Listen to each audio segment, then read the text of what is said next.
Keith McCrone here from the Ultimate Track Day Experience, and thank you very much for joining me on another weekly email. I also want to send out a special thanks to Jason, because that's where this topic of this email is going to be this week, which is going to be cornering made easy. So Jason, thank you very much for sending in the email and asking us to go ahead and covering cornering. Now, if you would like to see any special videos or training videos, go ahead and reach out to us, info@utde.racing. Send us an email and let us know what you would like us to cover. And or you can give us a call at 1-800-686-8026. Now, as I mentioned here, this is going to be a class covering cornering made easy. And I think the thing that's the most important here is this made easy. Oftentimes, I think we complicate corners. And you know what really complicates it is basically, what does it look like when we're coming into the corner? What do we actually see? Sometimes we have elevation changing, what kind of a car are we driving? Is it a heavier vehicle? Is it a lighter vehicle? How much horsepower do we got? All these elements, I want to say, play a factor in cornering. So what I'm going to do is I'm going to focus on 3 corners, and I'm going to look at these particular corners as if they're flat corners. Now, if it is something where there's some elevation changes, there might be some things you're going to do a little bit differently. But I'm looking at these corners as if they're generally flat corners, and I'm going to stay with the 3 basic ones right now. So what we have here is we have the chicane, right? So it's basically a corner followed by another quick corner. We have a decreasing radius, so there's going to be a turn, and it's going to go the opposite direction. And then we have a 90-degree turn. Now I'm going to start with the 90-degree turn because I think that's relatively the easiest. So what I like to focus on here is it's the shortest distance to be able to get through the corner, right? Very simple. The shortest distance to be able to get through the corner. Now, a couple things that I'm going to talk about here is that when you come down here, you get in your braking point, and you're coming into the corner, it should be one move with the steering wheel to be able to get to the apex and then exit from the apex all the way to the exit curbing. If you're going into the corner and you're turning in and you're finding that you got to turn a little bit more, that means you're turning in too soon. Or the other way around, you're turning in too late if you've got to back some of the steering wheel out. So it should be a one turn, and basically you're carrying that steering wheel in the same location when you do your turn in all the way through the corner. Now the only thing that's going to make a difference here is going to be maybe how much curbing we have. So if we've got quite a bit of curbing and we're able to use this curbing to our advantage, this is the only thing that's going to change that particular corner. But in any event, let's just say that we have to stay off the curbing. It's a flat turn. We're going to come down the straightaway. We're going to do our turn in. We're going to keep the same angle on the steering wheel, and we're going to get through that corner, and we're going to carry that speed down the straightaway. Now let's take it over here to the decreasing radius. Okay, so cornering is all about getting out of the corner, carrying as much speed as you can so you can get on the straightaway. Also, at the same time, cornering is all about getting back to the throttle. So the quicker we can get back to the throttle in the corner, the more speed we're going to carry down the straightaway.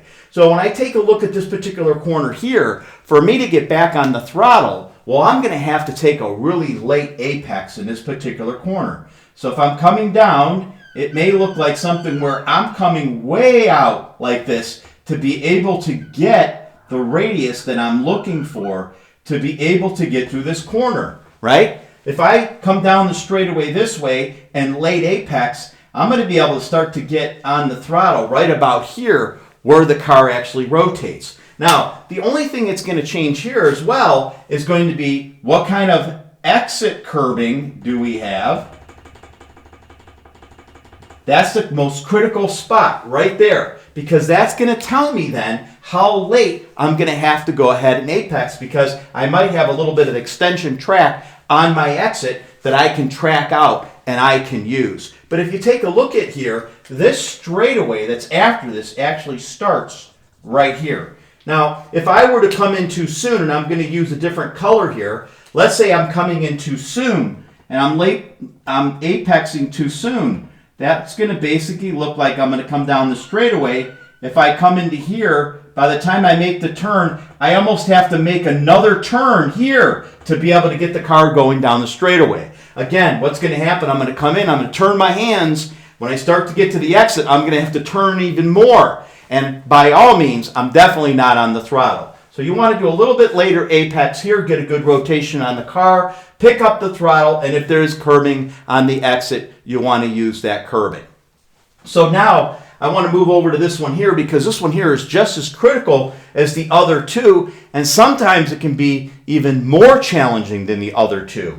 So the biggest thing I look at here is when I come down the straightaway here and I'm thinking about coming into this particular turn, right? The thing I'm focusing on is how am I going to be in this turn, not here. So I have to be able to get through this turn here to set myself up for the second turn because there's not enough space in between each turn to be able to get the car over to the right side of the track so that I can make this left-hander. So I have to be, I want to say, be aware that when I go through this corner, I got to make sure I have the car positioned right to make the second turn. So if I'm going to come through here, it's going to be a late apex so that I can get my car positioned right here because I need to make sure that I'm set to go through the next corner. If I have my car here, I'm pretty much now ready to start taking the turn and get through the corner to be able to go down the straightaway. Okay? Now, again, the only thing that's going to change this is going to be how much curbing do we have here. What is the curbing? But let's just say we cannot use this curbing. So this turn is going to look like a little bit late apex here so I can get my car positioned correctly for this next turn to be able to get through this turn. What I often see is somebody turns in too soon. And when they turn in too soon, their car is over here and it's not positioned correctly for the next turn. And what happens is they run out of track right here. So what I want you to focus on the next time you go to a track is I want you to say, what kind of a turn do we have? Do we have a 90-degree decreasing radius or do we have a chicane? That's going to kind of tell you when you start to need turning into the corner and where you're going to apex. I like to say that at this one here, we're going to apex at about mid-corner. Over here, we're apexing a little bit earlier, but it's away from the turn. If you notice, we've got some distance between here. The second thing, if you look at this, we're late apexing. So the apex is going to be somewhere in or around here, which is a little bit greater than after the center part of the corner. So hopefully this helps you out. And remember, it's all about cornering. The better you get through the corner, the better you get down the straightaway. The better you get down the straightaway, the better your lap time is going to be. Thank you very much for joining me on this week's video email, and I'll be sure to talk to you next week. Thank you.